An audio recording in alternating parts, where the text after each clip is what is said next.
Magandang araw mga kakampi sa kapayapaan, narito na ang tampok na balita dito sa Kampilan News.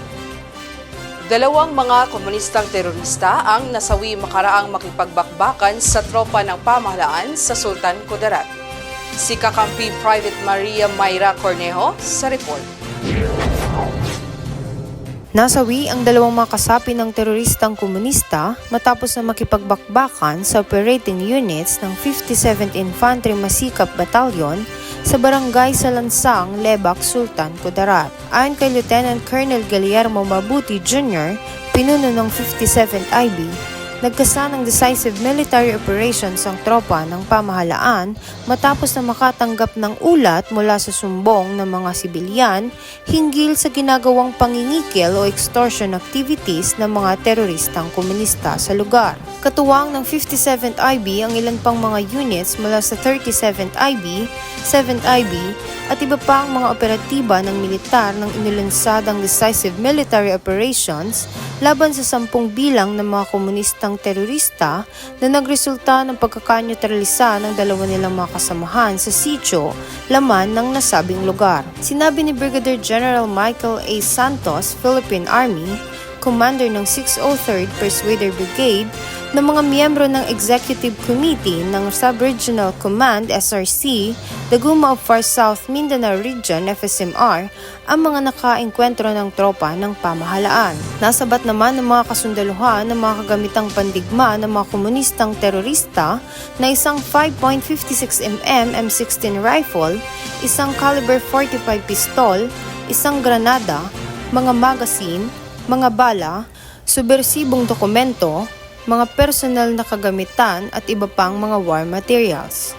Pinuri ni Major General Alex Estreliera, Philippine Army, Commander ng 6th ID at Joint Task Force Central, ang mga units na pangunahing nagsagawa ng decisive military operations upang tuluyan ng malipol ang maliit na bilang ng mga natirang miyembro ng komunistang grupo sa Sultan Kudarat. Panawagan ng Division Commander sa mga natitira pang kasapi ng teroristang grupo na magbalik loob sa pamahalaan upang di nila sapitin ang sinapit ng kanilang dalawang mga kasamahan. Mula dito sa JPF Central, naglilingkod sa sambayanan, kakampi sa kapayapaan. Private Maria Mayra Cornejo, Kampilan News. Dahil sa mas pinaigting na kampanya ng pamahalaan at militar sa paglalansag ng mga loose of firearms, umabot sa 9 na high-powered loose of firearms ang naipresenta ng mga residente sa isinagawang balik-baril program sa Cotabato. Si kakampi Corporal Marvelin Ganaban sa report.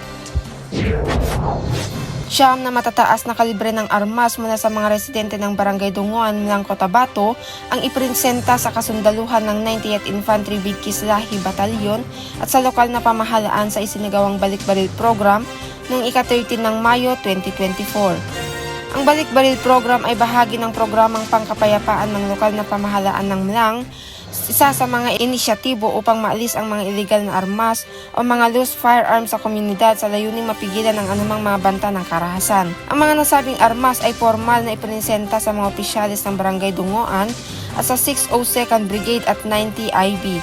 Ayon kay Lieutenant Colonel Ruel E. Gavilanes, Philippine Army, Commanding Officer ng 90 IB, siya ay taos-pusong nagpapasalamat sa lokal na pamahalaan ng bayan ng Mlang at Barangay Dunguan sa suportang ibinahagi sa kasundaluhan na nagsilbing ugat ng matagumpay na paglunsad ng balik-baril program at sa suporta ng mga ito sa layunin ng 90 IB na maalis ang mga illegal na armas o loose firearms sa lugar para sa ikakapanatag ng residente. Dagdag pa ni Lieutenant Colonel Gavilanes na ang kasundaluhan ng 90 IB ay ipagpatuloy ang balik-baril program sa ibang lugar na kanilang nasasakupan.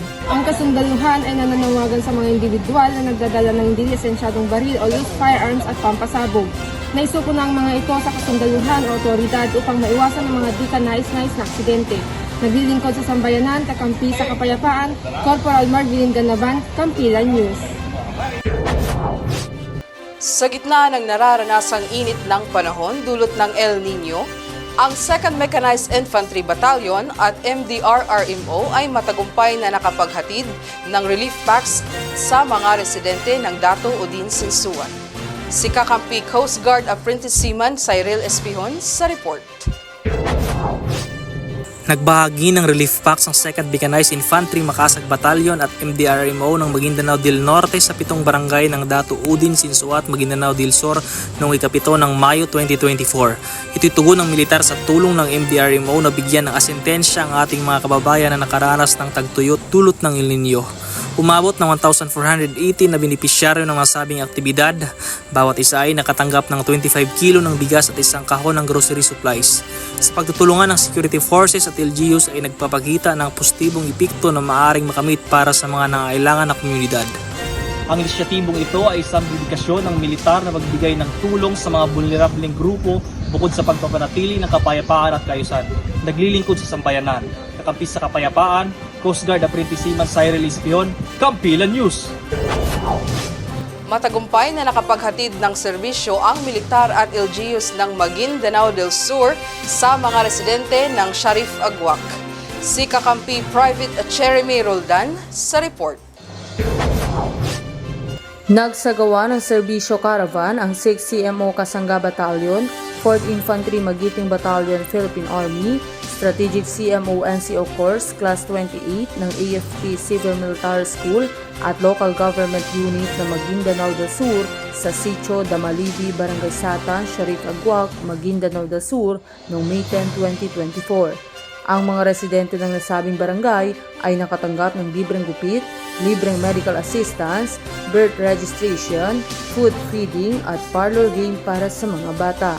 Ang nasabing aktibidad ay isang patunay na ang militar at ang local government unit ng Maguindanao del Sur ay nagtutulungan para maihatid sa mamamayan ang tamang serbisyo na naayon sa kanilang pangangailangan. Ayon kay Captain John Carlo O. Lumalang, Commander ng 4th IB Alpha Company, ang Armed Forces of the Philippines o Men in Uniform ay hindi pumipili ng relihiyon at tribo ng matutulungan. Ang importante tayo mga kapwa Pilipino ay nagkakaisa upang makamit ang katahimikan at kapayapaan di lamang sa probinsya ng Maguindanao del Sur kundi sa buong Pilipinas.